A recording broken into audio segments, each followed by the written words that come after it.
From Beyond Marketing, it's the 20-Minute Call, a podcast about the dreamers, boundary pushers, rebels, and champions of the skydiving industry. Each episode is a narrative journey highlighted by the highs, lows, and luck that the skydiving industry delivers, as told by the most influential people within the sport. If you've ever dreamed of becoming a skydiver, perhaps opening a drop zone, or becoming the next world champion, check out the 20-Minute Call hosted by me, James LeBarry. If you don't know my guest today, it's likely you've taken a canopy course that was originally designed by him. In the early 2000s, Scott Miller was the face of formal canopy instruction.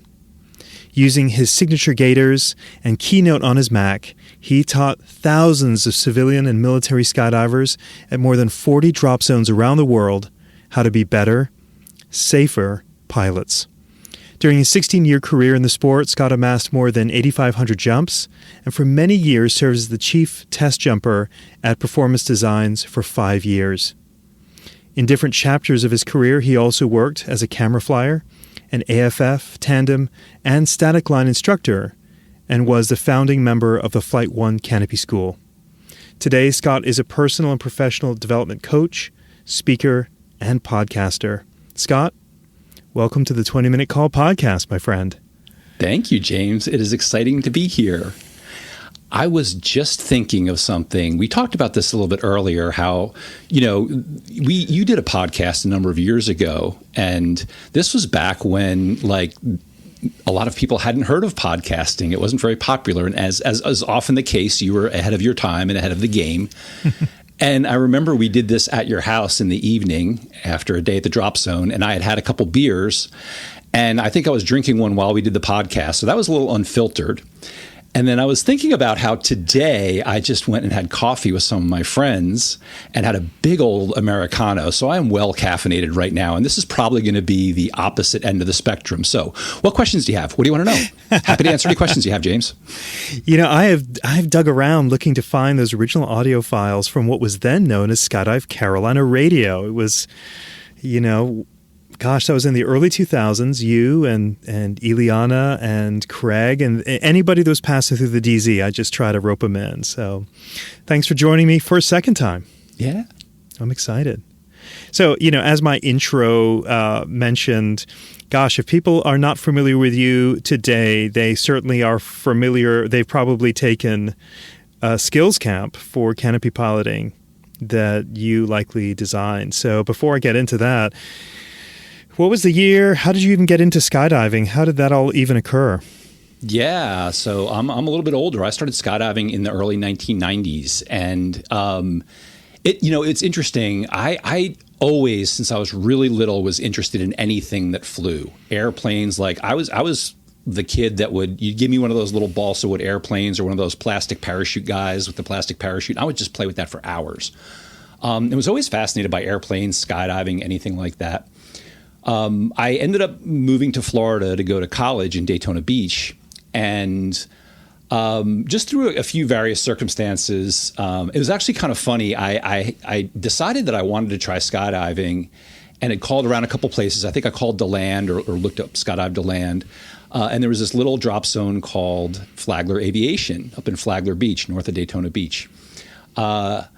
And I remember driving home. I think I was in college at the time, driving home and heard this radio ad. They actually, for a couple of weeks, had ads on the radio in Daytona Beach.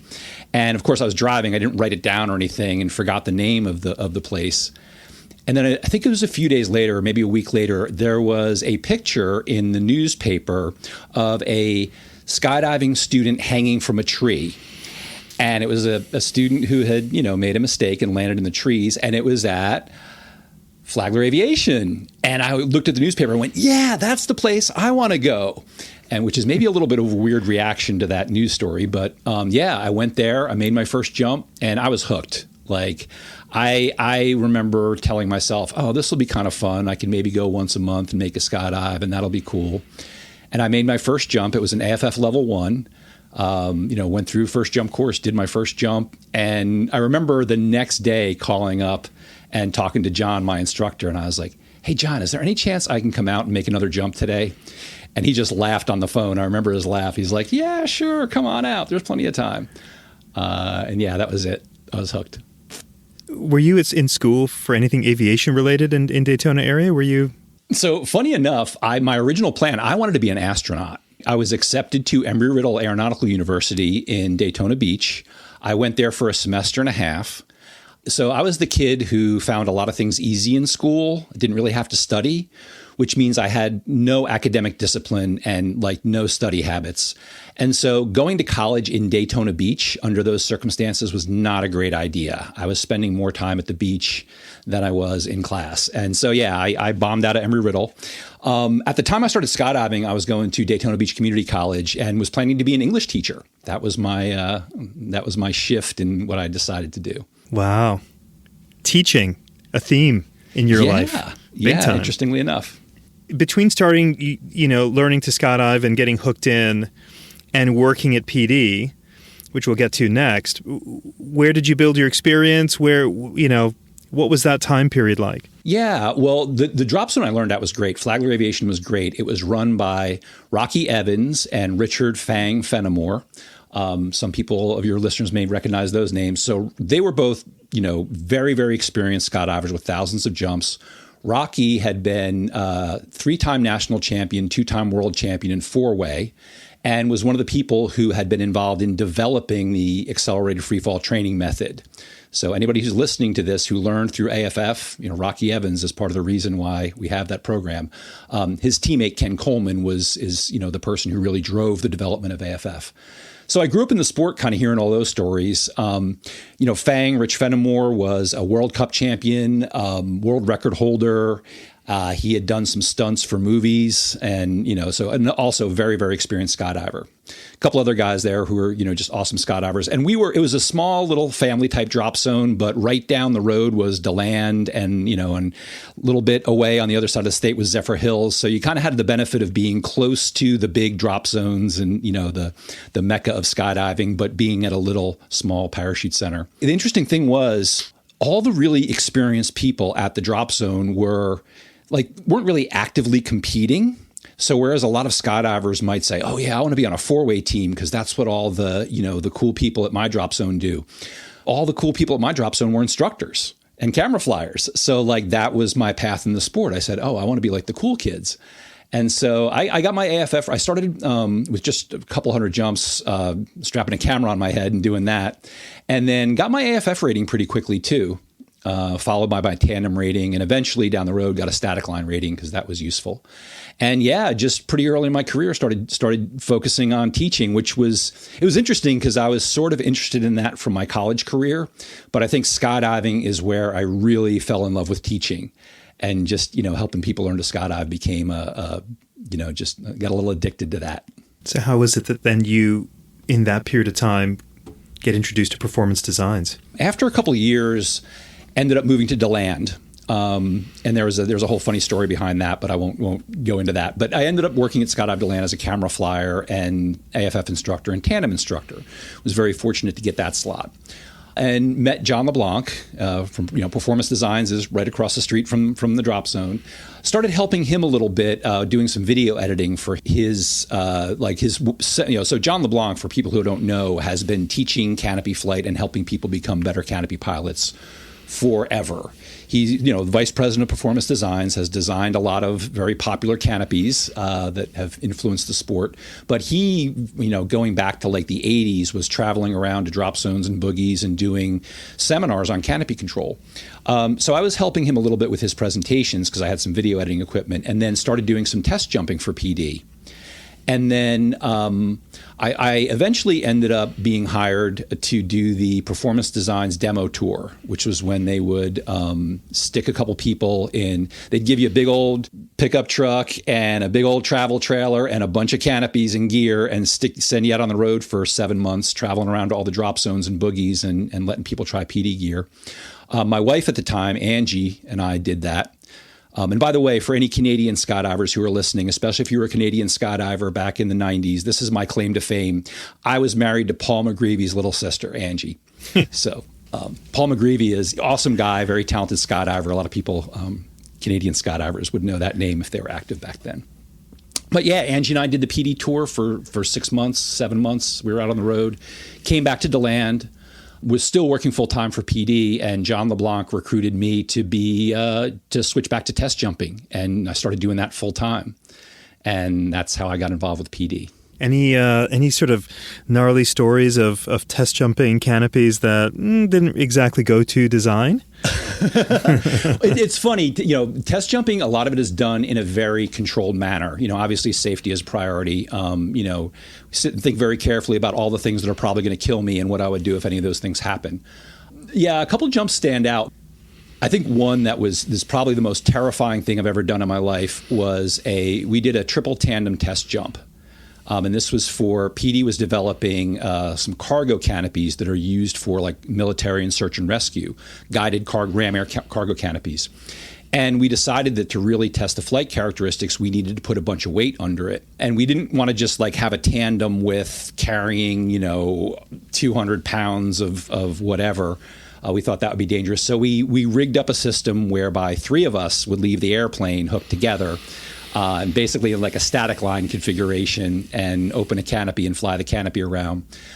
Freddie Williams, he's still very involved in CPS, selling military gear, former Navy SEAL. He was on the front. He was the guy in the front. He had his own gear on and was attached to John LeBlanc, who was wearing like a military style tandem passenger harness, which has attachment points. And then John was attached to me, and I was wearing the oversized tandem rig that we rigged up to hold this giant canopy. Yeah, that was terrifying. Like, I was riding up in the airplane convinced that I was going to die. And then finally, about 5 minutes before jump run, got my head in the right place and said, all right, let's go do this. And it was really, it was probably one of the wildest things I've ever done, in skydiving. How did you land that? Oh, so yeah, that's the important part. We knew the parachute could carry the weight of 3 people and safely land the weight of 3 people, but we were pretty sure that we couldn't get 6 feet touching down on the ground without breaking a couple of them. So we actually, because Freddie was wearing all his own gear, and so we actually dropped him at 5,000-6,000 feet. So we flew the canopy around for a while, got the data that we needed, and then ejected Freddie. He opened his own canopy, landed himself, and then John and I landed it just as a regular tandem. How many square feet was the canopy? That's a good question. I don't remember. There were a few different sizes we were working on, from 600 to over 1,000 square feet. So it was, it's funny, I don't remember the exact one we were doing on those couple of jumps, but it was big. I can't even imagine the weight of just carrying that on your back. Yeah. It's funny. One of the other test jumpers snapped a picture of me wearing the rig, just standing there wearing the rig, and we hung it up on the bulletin board and captured it. It must be Monday. Because I'm like, this thing's heavy. A quick break here to address the drop zone owners listening to the pod. If you're a DZO, then you know the insanity of taking your passion and making it your business. Why'd you do that? Running a DZ is hard. Between the stressors of liability, 30-day payment terms on fuel after 4 weeks of miserable weather, and angry staff who are convinced they've been skipped in the rotation, you need a tool that helps reduce your stress. Enter Burble software. All right. Conceived by a DZO who's been in the trenches just like you, Burble is the most sophisticated manifest and booking software on the planet. Your life as a DZO is hard enough, so don't be that DZO who tries to save a few bucks using software that wasn't built for us. Burble, the must-have drop zone management software for the 182DZ to the multi-turbine monster. Burble. So years of doing that. Where in this timeline does the development of the Essential Skills curriculum start coming together, and why did you determine that you needed to do that? Yeah, well, I'd love to step back a little bit and give a little bit of background on that, if that's okay. And I'll try to keep this brief. But, as I said, I learned to jump in the early 1990s. The people I learned from were outstanding, world champion, world-class skydivers with thousands of jumps. And back in the day, the canopies that we were using were the F111 type fabric, right? Not zero porosity. So as people might know, with those canopies, once they get a few hundred jumps on them, they don't perform as well. And so it's not very comfortable to land a 120 square foot canopy because it's not gonna flare that well. So it was very normal back then for people to be jumping like a 210, a 190. I think Rocky Evans, again, multiple national and world champion, and he wasn't a super heavy guy. He was, pretty fit, in good shape. I think he was jumping a 210 or a 190. Fang was a little skinny, wiry guy, and he was normally like on a 170, and that was totally normal. Fang's girlfriend, Renee, surfer chick, petite surfer chick from Flagler Beach, she was jumping a 170, and that was totally normal. You jump bigger canopies because they didn't perform as well after a while. And, we'd jump when it was windy. We would just be careful about where we got out of the airplane, and you'd spend most of your canopy flight facing into the wind, going backwards slowly, but we did it. And the reason I like to bring this up, because I think a lot of people aren't really aware of it or don't really think about it. Back then, when I started skydiving, people did not die under fully inflated canopies. This was before the Cypresses got popular, before AADs were popular, so most of the skydiving fatalities were like no pull, low pull, loss of altitude awareness. But every once in a while, maybe once a year, you would hear about somebody dying under an open canopy. And it was usually something really weird, like a demo jump on the beach that went wrong and they landed in the ocean and drowned. Then Performance Designs brought out a canopy called the Sabre, the original Sabre, which was not the very first zero porosity canopy, but it was the first immensely popular zero porosity canopy. And there was a while where, you go to some drop zones and everybody was jumping a Sabre, the original Sabre. They were wildly popular. And the people, since these were zero porosity and, a better design, the really experienced skydivers like, Rick Powell and DeLand discovered that, hey, this thing lands really well. I can jump a much smaller canopy, 120, 107, which was 107 or 120 was insanely small back then. So you had a lot of the more experienced jumpers jumping smaller canopies. And then the intermediate people were like, hey, I want to be like the cool kids. I want to jump a smaller canopy too. And then somewhere along the line, the people who were just graduating started getting told, no, you don't want that big, 210. You need a 170 or a 150. You can go back and look at the incident reports from back then, but canopy-related fatalities started becoming more and more prevalent. And we just started seeing more and more people dying under fully functioning open canopies. And we also saw a shift from a situation where if you had a bad landing, like maybe you'd break an ankle or tibia, to femur becoming a verb in our sport, right? So that all happened like as I was growing up in the sport, starting in the early 90s and then, progressing through the 90s.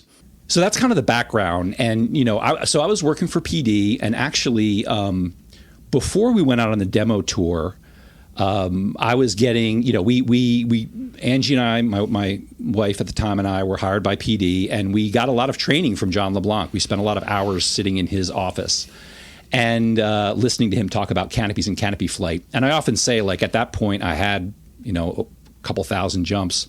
And that was like where I really learned how canopies work, like throughout everything I already knew. And totally, a lot of what the canopy school was based on was what I learned from John LeBlanc. And also that spring we went to the PIA symposium, and I got to hear Roger Nelson talk about his canopy training program for students and his A license progression. Got to hear Brian Burke from Skydive Arizona, who was at the time he was doing like every once in a while canopy skills camps. Not like as a full-time thing, but on a pretty regular basis. Jim Hayhurst was talking about sport accuracy as a way to introduce competition that would, help everybody learn better canopy skills. So I got to hear these people talking about canopy flight. And I remember at the PIA symposium, this would have been like 97, talking to Ian Bellis, who was the marketing director at PD at the time, my boss basically, and saying, hey, we should do a canopy school. So then Angie and I went out on the road and spent 7 months out on the road. And that's where it really hit me because, I was seeing a lot of people in DeLand, especially in the spring when people would come from Europe or other places in the country. They hadn't jumped all winter. And then they showed up in DeLand and they went to whatever gear store or manufacturer, got their brand new rig with a smaller canopy. And landing, in the main landing area in DeLand is kind of tight. If you surrounded it by trees and buildings, people wouldn't want to land there. It is pretty small, but because it's like open on two sides, it's deceptively small. So, rusty, hadn't jumped all winter, new gear, jumping in an unfamiliar drop zone, small landing area. And, it was pretty common for, like in March was always really bad for that reason. Like there were some weeks you'd see the ambulance there every day picking people up. Mm-hmm. So I knew that this was a problem, and then when Angie and I went out on the PD tour traveling around the country, around the West Coast, I saw that it really sunk in that this is a problem everywhere.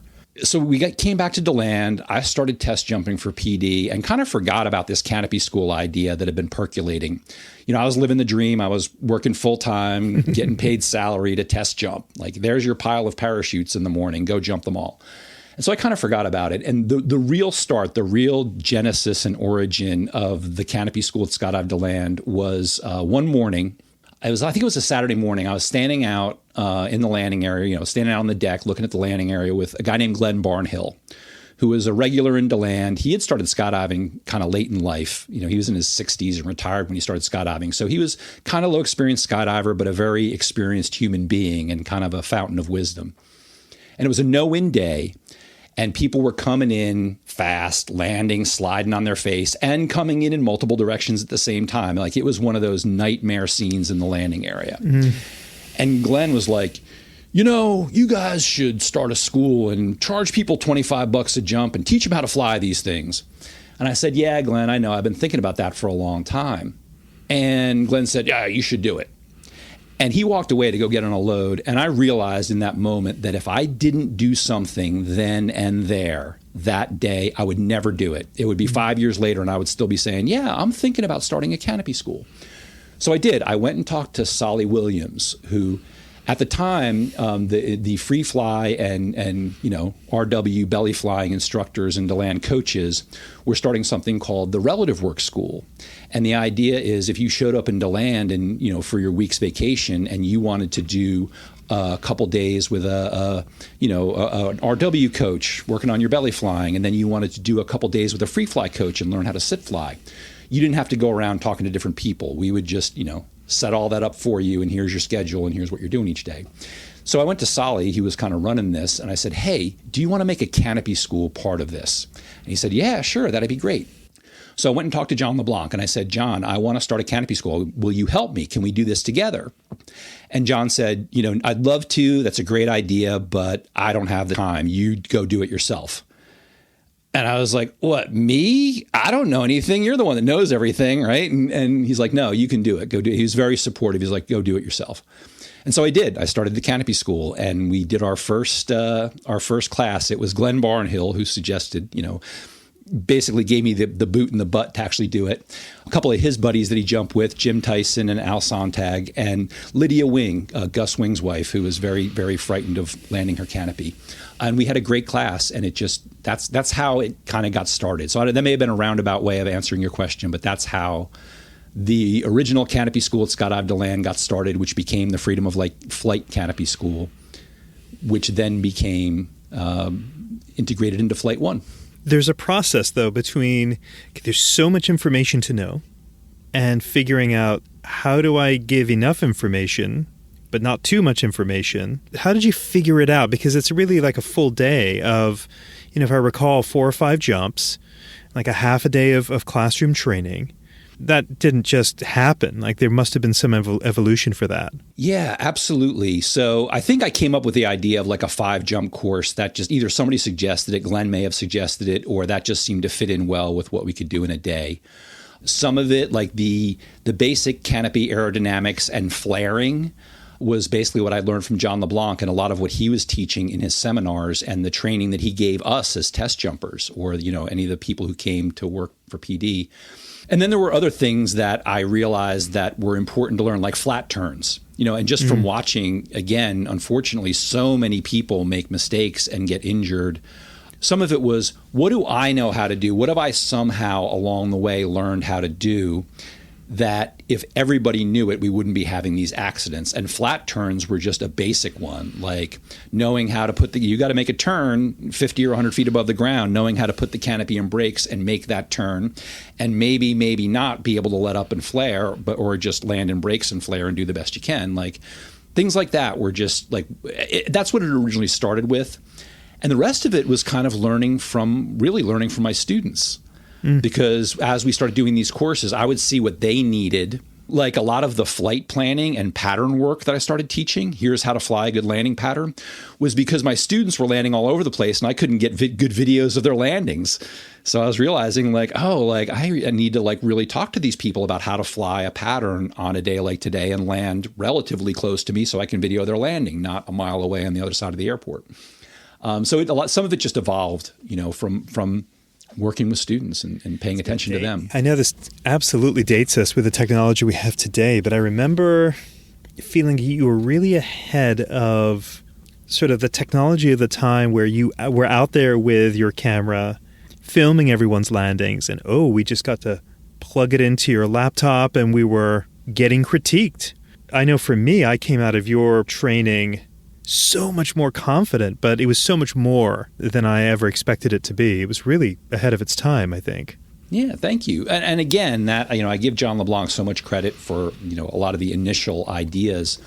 That was a big part of what John did in his canopy workshops that he'd been teaching since the 80s.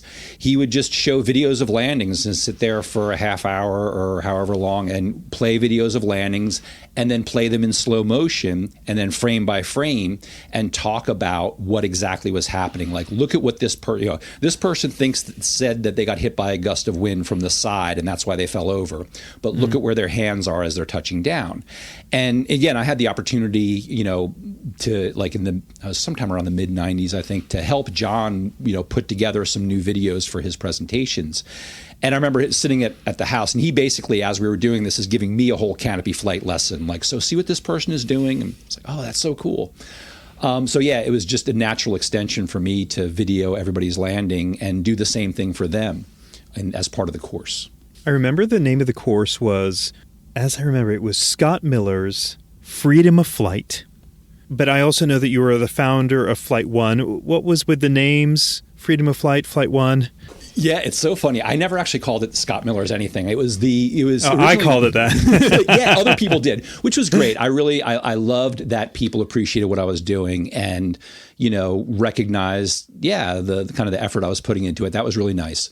But it started as the Canopy School at Skydive to Land, and then the Freedom of Flight Canopy School, which was part of a combined free flying canopy school. I called my course the Essential Skills course. That was the first course I started with, the Canopy Essential Skills course.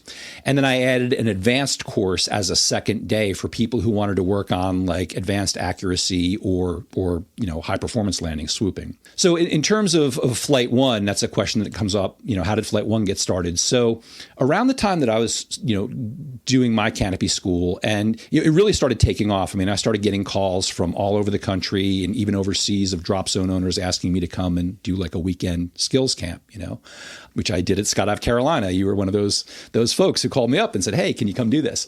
So around the same time, PD had started the PD Factory swoop team, canopy piloting team. Ian Bobo, Shannon Pilcher.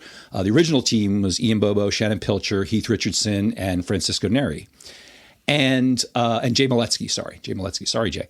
And so they were basically focusing on competition, the early days of canopy competition. But they were also doing a lot of coaching. People were coming to them and saying, hey, can you teach me how to swoop or help me with, my skills for competition? So they were doing a lot of the high-end, high-performance work. And we just, I don't even remember who originally came up with the idea or how it came together, but basically Ian Bobo and Shannon and I decided that we wanted to collaborate, bring together the PD Factory team and the Freedom of Flight School and create a combined curriculum that would cover the full range from somebody who had just graduated from their student program, working on their A license, all the way up to people who wanted to train for competition. And it really started in Graham's Kitchen in DeLand, which is a little breakfast restaurant that some people may have been to. And Ian and Shannon and I would just meet up at Graham's Kitchen, and I would drink way too much coffee and start pounding on the table and, pointing. And we came up with this idea for a curriculum and how we were going to do it and how we were going to work together. And then that's how Flight-1 was born. Yeah. Everyone that knows Flight-1, they think of the Flight-1 that we know today. Was there like, when you exited, is it theirs? Did you sell shares in the IP that you created? Ooh, the probing question. Yeah. Did I am I getting like $1 million royalty check from Flight-1 every year? I'm going to give you an honest answer to that. That kind of brings into, me leaving skydiving and leaving Flight-1. And I'm happy to talk about that a little bit. There might be some things in there that are useful for listeners. So, the canopy coaching took off. I ended up very quickly leaving my job with PD, telling John LeBlanc, hey, I love test jumping, but this has really taken off and this is what I want to do. And we went from like the first year, I remember the first year I was teaching canopy classes, it was maybe like, I don't know, I think it was under 30 people that I taught, to very quickly, again, started getting a lot of requests from other drop zones. People would come to DeLand and take my class and then go back to their home drop zone. And then they're like, hey, look at Sam. Like, Sam used to land on his face every time, and now he's landing better than I am. Like, what's up with that? So I started basically after a couple of years, my schedule, my summertime schedule was kind of like, Thursday or Friday, I would hop on an airplane and, in Orlando and fly to Charlotte, and James would pick me up and I would hang out with James all weekend and teach canopy classes 2 or 3 or sometimes 4 days at Skydive Carolina, and then go home on Monday or Tuesday and be home in Florida for like maybe 2 days. And even sometimes in those 2 days, I was teaching like on a Wednesday or Thursday, teaching classes in DeLand, because even in the summer when it was slower, DeLand was still, active during the week. And then I would hop on another airplane and go to another drop zone and come back. And basically that was my schedule for like 7 months out of the year. And I loved what I was doing and I was really involved in it, but, and passionate about it. I mean, a couple things that are maybe lessons for people who are really involved in skydiving and passionate about it. One is, I think it's really useful to have something else in your life that you're excited about. Like the example I always use is Bob Hallett, the owner of Skydive DeLand. Bob has been skydiving for ages and very influential in the sport, played a big role in a lot of the things, exciting things that have happened in skydiving. But Bob is also has also worked as a guide on the Colorado River. So if you can go to the Grand Canyon and sign up with one of these companies and get on a raft and go down the Colorado River through the Grand Canyon for several days and, camp down there in the Grand Canyon. And Bob was one of the guides who would run these trips. So he would basically take off in the summer for a couple months and go hang out in the Grand Canyon. And it was cool because I could tell, from the way he talked about it, it was something he loved doing that was outside of skydiving, but also it was a way to take a break from skydiving. And I never did that. Like pretty much from the time I started jumping through until I left, like skydiving was my whole life. It was my job. It was my whole social life revolved around skydiving. All my friends were skydivers. It was what I did for fun. The short answer to that is I got burned out. But also, I think a big risk, and I see this outside of skydiving too. I see this with people who are entrepreneurs starting their own business. I see this with people who work for nonprofits. It's really easy when you love what you're doing to neglect other aspects of your life. And, you may say, yeah, to make this thing a success, I have to give it, 100% of my attention. I've got to grind. I've got to work long hours and, weeks and weeks on end. But what you have to realize is the other things in your life that you're not paying attention to, the things that you pay attention to will grow and succeed. The things that you're not paying attention to are not necessarily going to succeed. So one of those was my marriage. I had gotten married again. And, my wife was a skydiver. She was not a skydiver. She'd made a few jumps, but she worked in the parachute industry. She worked for Performance Designs. She knew what I was doing and she knew why it was important. She knew what an impact it had. And I just took for granted that she was okay with me being gone almost all the time for like 7 months out of the year. And she really wasn't. And I wasn't really checking in with her enough to make sure she was okay with it. I just took that for granted. And that basically is what led to me getting divorced for the second time. And the other thing that I wasn't paying attention to was my health. physically and mentally. I mean, I was skydiving. I was out on the drop zone all the time, outdoors all the time. But I wasn't really exercising, and I wasn't doing a lot to recharge and take care of myself. My idea of resting and relaxing was the sun would go down, the beer light would come on, and, I'd drink 5 or 6 beers. And, every night. And I wasn't getting smashed, but, that was just a normal night. 5 or 6 beers, get a little buzz, and go home and go to sleep. Yeah, and just not really taking care of myself physically or mentally. And I wasn't really noticing the toll that was taking on me. So everything kind of came to a head where, and there were a lot of other things going on, like, personally too, for a couple of years there. But I ended up very burned out on skydiving, not really in a great place in my head, and on the fast track to getting divorced. And it was all kind of coming together at once. So, and there were a few things that were kind of burning me out on skydiving. So, yeah, I kind of, to your earlier question, I ran away screaming. I was the kid, at the campfire at night who took off all my clothes and ran off into the woods. That was basically how I left the land. And I did keep skydiving. Like I said, marriage fell apart, got divorced. I met somebody up here in North Carolina and fell in love and decided to move up here to be with her. So I did that. For about a year after I moved here to North Carolina, I was still skydiving. I'd really cut back. I was doing maybe like 2 canopy camps a month, and the rest of the time just, hanging out, not skydiving. And then, that relationship fell apart and kind of came to a point where I was now up here in North Carolina, didn't know anybody, didn't really know what the heck I wanted to do with my life, but I knew I didn't want to skydive anymore. So I remember calling Ian Bobo on the phone and saying, hey, man, I'm not going to do this anymore. Because we were definitely in communication, and we were coordinating our efforts together as Flight-1, but we were also kind of doing our own things. Like, I had my own camps, my own schedule of camps that I was running. They had their own schedule of camps that they were doing. So even though we were like together as a project, a team, an organization, we were kind of doing our things independently. And I just, like I said, I called Ian Bobo up and I said, hey, I'm just not going to do this anymore. I don't know what I'm going to do, but y'all are doing a great job. I don't need to be doing this. Other people are picking up the torch and running with it. So, yeah, I'm going to run away now and go find something else to do. And that's how I left. I just basically dropped everything and left. So the breaking news here is you are not making millions of dollars on royalties annually on Flight-1. Yeah, and actually, I give Ian and Shannon and Jay Maletsky and the rest of the PD Factory team, back then through now, a huge amount of credit, because they're really the ones that took it and turned it into what it was today. Like I said, back then it was mainly just, a name, Flight-1. We had combined our curriculum, taught each other things. Ian Bobo had come up with the air-to-air program, which was basically like no-contact CRW. So you could go out and fly side by side with somebody and let them gain some of the benefits of flying next to another canopy without having to touch another canopy. That became part of the Flight-1 curriculum. So everybody was kind of contributing their piece to the stew, but yet we were all, taking our bowl of stew and going off in our separate directions. But they are really the ones who, after I left, turned it into the thriving business that it is today, the thriving training program that it is today. I mean, I think last time I checked, they have instructors in like 40 drop zones around the world. It's way beyond the scope of anything that I had done. So yeah, they, Flight-1, what it is today is really including the curriculum.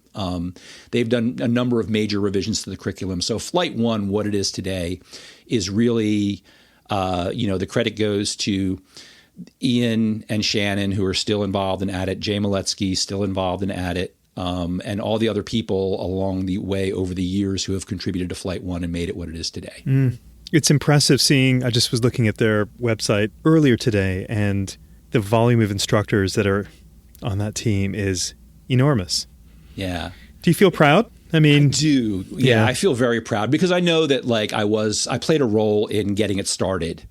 And, I still have my Flight-1 t-shirt. I still have my original PD Factory team t-shirt that Ian Bobo gave me. He's like, hey, you want a PD Factory team t-shirt? I said, yeah.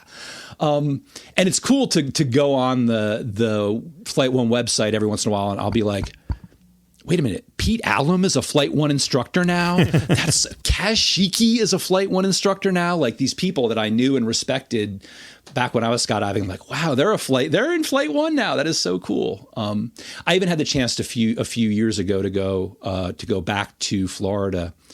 And it was like the anniversary of Flight-1. It may have been like the 10th anniversary of actual Flight-1 LLC being established. And they brought all instructors in from all over the world and did like a symposium and invited me to come and give some, do some training and just hang out and party. And it was just so cool seeing this huge, big crowd of people wearing Flight-1 T-shirts like this, the team of instructors, and just going, wow, this is what it's become.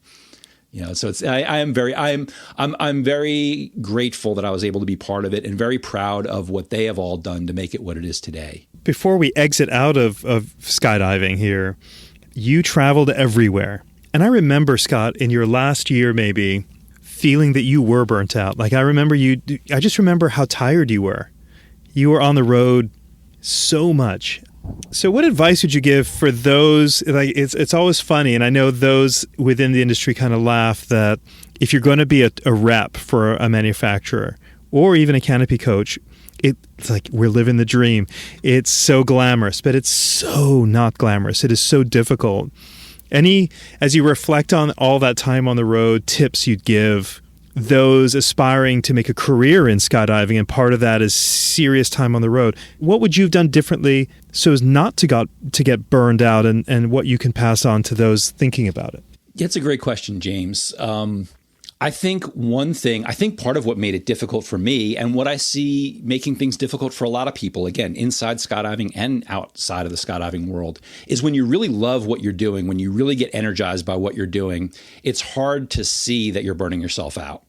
So even, I totally can understand what you were saying about, especially that last year. I was tired.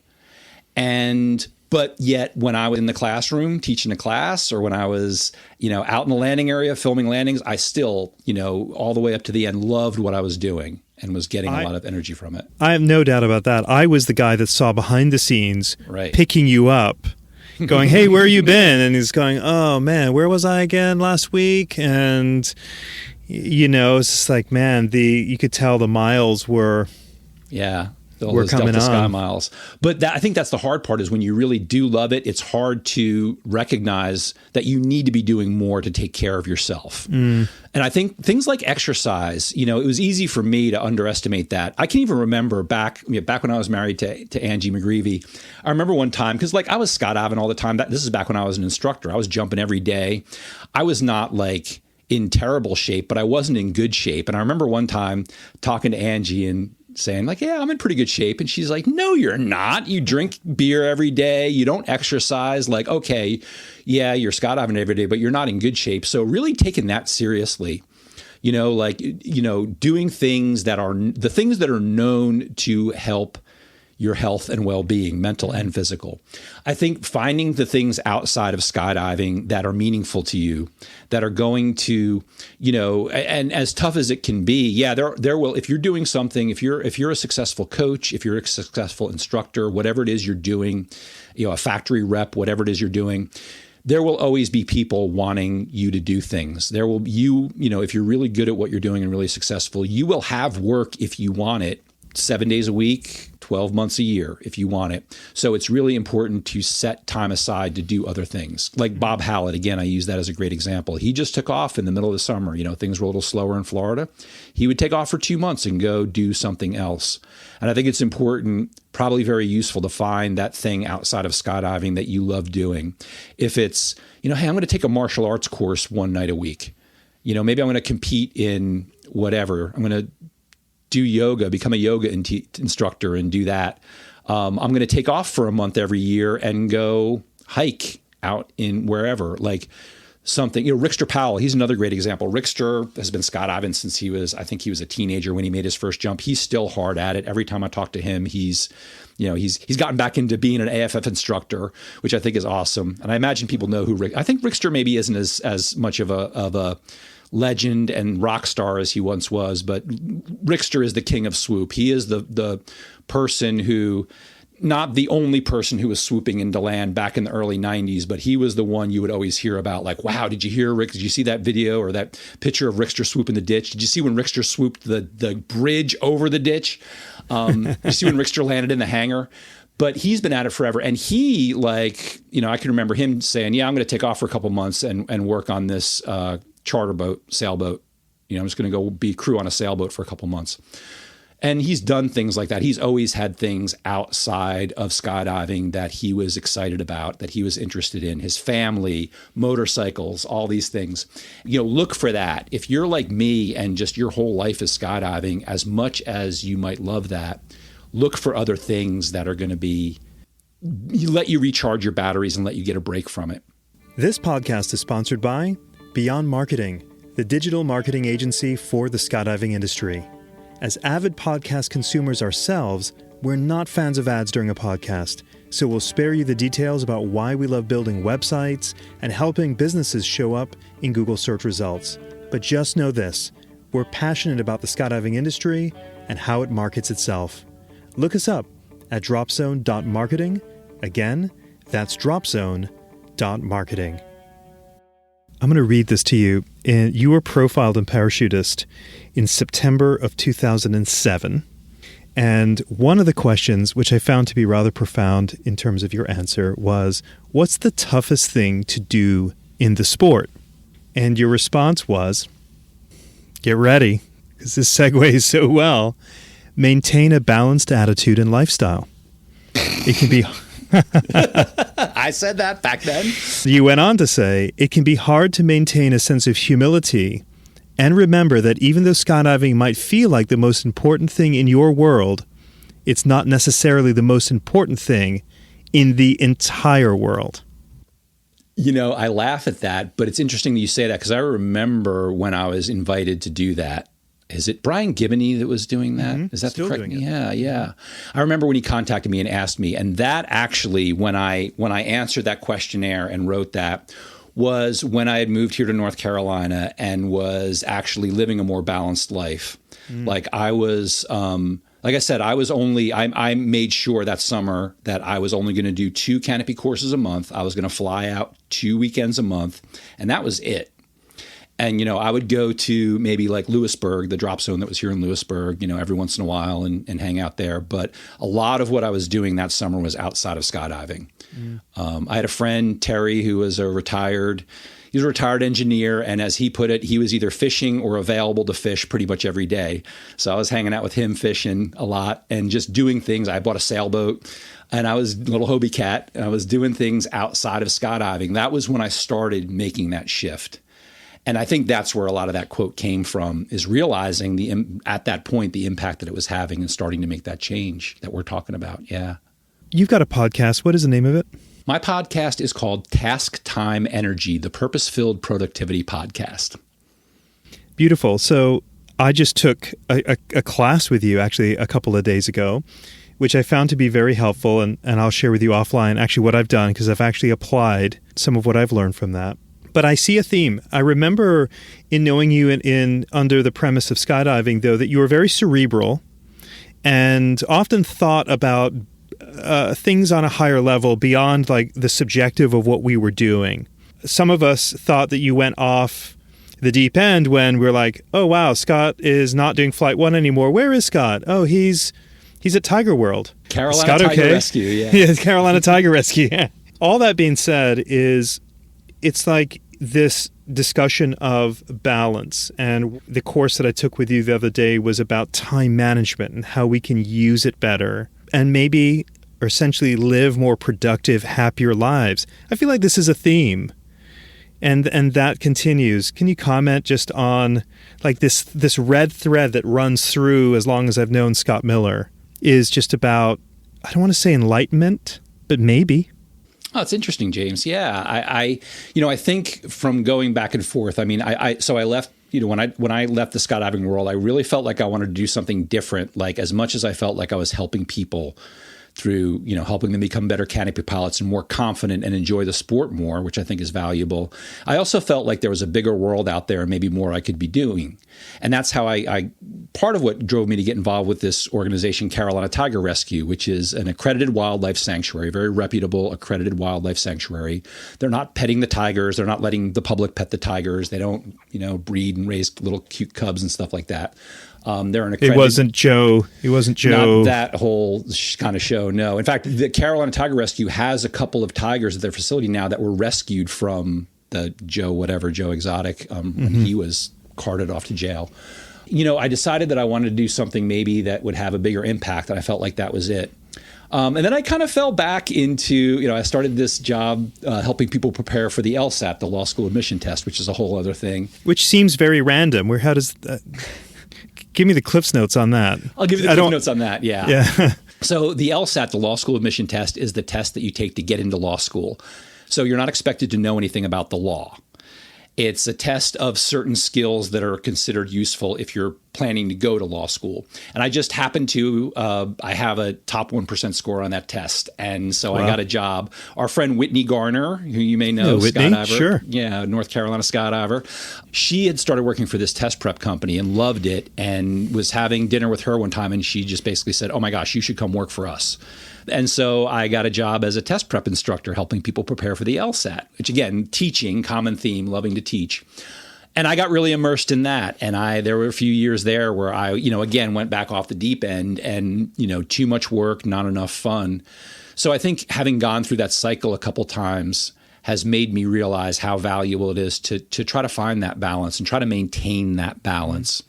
And as a coach now, I'm a personal and professional development coach. I work with executives, entrepreneurs, managers, people who want to achieve certain things in their life and want a coach to help them do it. It's interesting to see people who are accomplishing a lot in their life, but feeling very out of balance and starting to feel burned out, feeling overwhelmed and stressed. And often it's because they're not doing enough to recharge their batteries. And the people who are doing a really good job of that, of accomplishing a lot, and yet they're not stressed out and burned out, they're always finding the time to do things that recharge their batteries. And so that's part of what I share, just kind of planting that seed with people, getting people to think about that. Some of what I help people do as a coach. I'll say personally, I'm an entrepreneur. I've been building a business for 10 and a half years, and I don't know, Scott, I don't feel comfortable. I'm grinding as hard now as I ever did. It's a constant push-pull between working on my business, working in it, having balance in my marriage, finding, time for self in whatever activity that interests me. And yet, though, I love my work. I love working. It's a bit of a sickness. So just trying to find that balance. And I think for anyone listening, certainly whether you're a skydiver or you're a career-oriented person, I haven't figured it out by any stretch, but I think about it an awful lot. And I think that's okay. I think it's okay to say I haven't really figured it out. I don't feel like I'm doing this perfectly, but I'm making the effort, And I would think you're a good example, James, because I remember even back when you were managing Skydive Carolina, I remember the first time I went there, I think you were not there, but everybody was talking about James, like, oh, you need to come back and meet James, and talking about all the cool things that you were doing. And I remember how hard you would work and how much effort you put into running that drop zone. But I also remember that you were not the person sitting around the campfire at 1 o'clock in the morning drinking another beer. Like, you would do your work and you would go home. I remember always seeing you as somebody who knew how to maintain that balance to some degree. And of course, going, I don't know if you share this information or mind me sharing it, but you grew up in Antigua. Did I say that correctly? Antigua. Antigua. And I know you would, go back there and spend time back there. And that's getting very much outside of your normal routine and normal life and going and doing cool things there. That seems to be a perfect example of seeking, whether we ever feel like we totally find it or are doing it perfectly, just seeking that balance. So I think that's a great example. I have been posting a bit, and I'm hoping this might bring value to anyone listening, no matter what you're into. I'm realizing, as sort of a workaholic, and I think I get it because I've only ever seen my parents as entrepreneur workaholics in a very competitive world of being on a Caribbean island with 103 competitors, everyone chasing after the same customer, there's only one way, and that's work and work and work and work very hard. When I was younger, I might look at vacation, I'd feel guilty. And now I'm looking at it as strategy. I need to rest. And then I started thinking lately that I'm a business athlete. And if I'm a athlete in that sense, I need good rest. I need time away from my sport. I can't train in my sport every day as an entrepreneur. I do need to exercise. I find from my own exercise for my mental health, much less physical. And so I now look at it more as time away, vacation, not like a feeling of guilt, like, I'm away from my business and I'm not doing all that I need to do to make it successful, rather a strategy.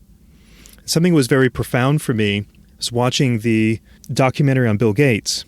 And in the documentary of Bill Gates, he takes what's called Think Week, where he flies to his remote cabin, is inaccessible by everyone, and reads and drinks Diet Coke. I said to my wife, gosh, I would love to do that. And she said, well, why don't you? And I said, I don't have time. And then she said, are you busier than Bill Gates? Which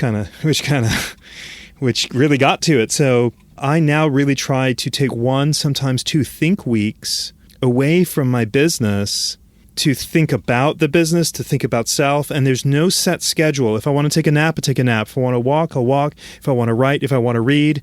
But it gets my brain going outside of the subjective grind where you lose perspective. That's been a really big thing for me, and something that I'm just talking about more and more and more for the balance of my life, to be a better business athlete. I got to get away from the business. I love that business athlete description. That's so good. And what you said really resonated about feeling guilty, because I find that is a big shift for people. I can't tell you how many people I've spoken to, my LSAT students, people I've coached who say, I feel guilty taking a day off. Like I try, but I feel guilty. And I think there's a certain point where if you want to reap these benefits, you just have to do it and recognize that you're going to feel guilty, but do it anyway. And you have to be intentional about it. You have to block off that time on your calendar and say, this is what I'm doing that week. Otherwise, you just won't do it. If you wait until it feels right, you're not going to do it. You just have to take the time. And a year from now, you're not going to be losing out on anything because you took that week off. In fact, it's the opposite. I think it's not until we start taking that time, making that time for ourselves to recharge, to step away from our work and get a different perspective, that's where you start seeing how valuable it is. That's where the value really comes through. So yeah, it's something that, I think some people just have to force themselves to do it.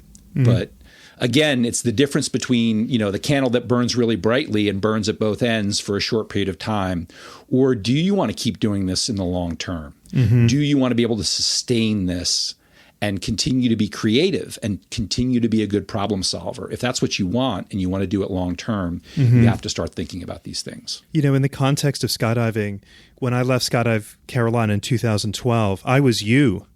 I was the naked guy running into the woods going, I can't do it anymore.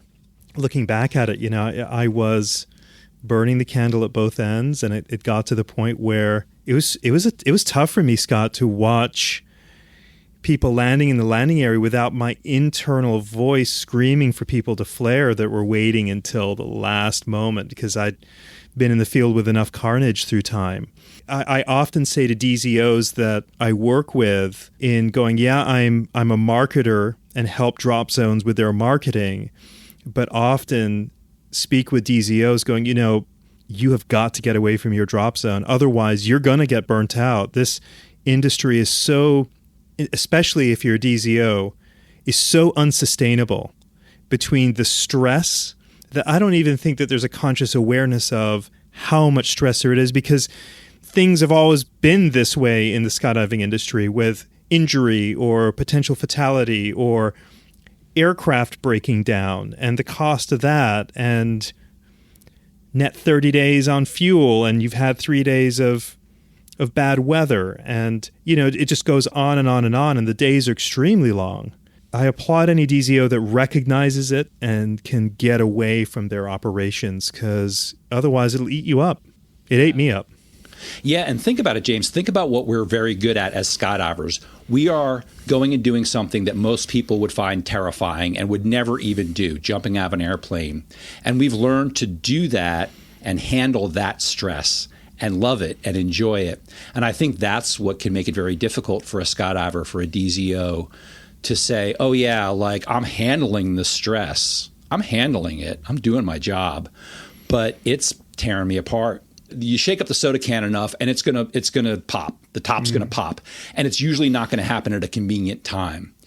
Like, I don't regret stepping away from skydiving. I don't regret that whole transition, but it was tough. It was hard for me. You know, I even remember one time, like I'm here in Raleigh area. I don't know anybody. Like I just broke up with my girlfriend. I don't know anybody. I don't have any friends up here. And I'm like, I'm lost. I have no idea what I'm going to do with my life.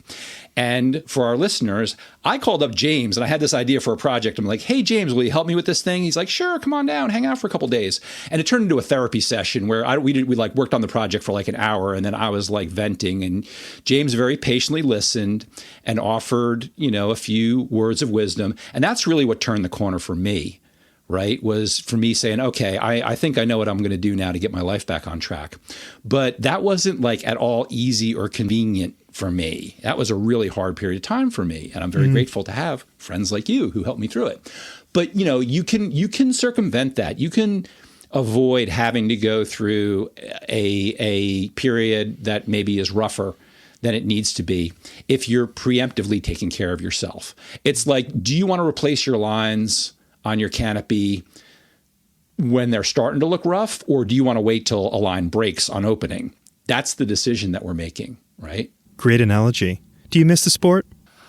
Sometimes, yeah. I every once in a while think, oh, I need to go back to DeLand and just, you know, go make a couple jumps. Or I miss the people more than anything, because, you know, and a lot of people who've been in the sport for a while will say this: skydivers are among the most amazing people, sometimes the most obnoxious, the biggest pain in the butt that you will ever encounter.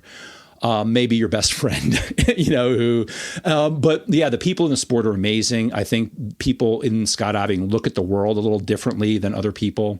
And I do miss being around people like that every day who just have that enjoyment of life. That's what I think I miss the most. The actual jumping out of airplanes, yeah, every once in a while I really get the itch to make a jump, but I'm addicted to windsurfing now, which is super fun. We could have a whole hour-long conversation about how much I love windsurfing easily, but I'll spare your listeners that. So I do have kind of my thing that's my adrenaline rush and my exercise and getting out and enjoying the wind and nature and sunlight. But I do miss it a little bit, of course. I think anybody who decides to step away from the sport is going to miss it every once in a while. Scott, you've got a lot of wisdom. You've lived a couple of lives, I feel like.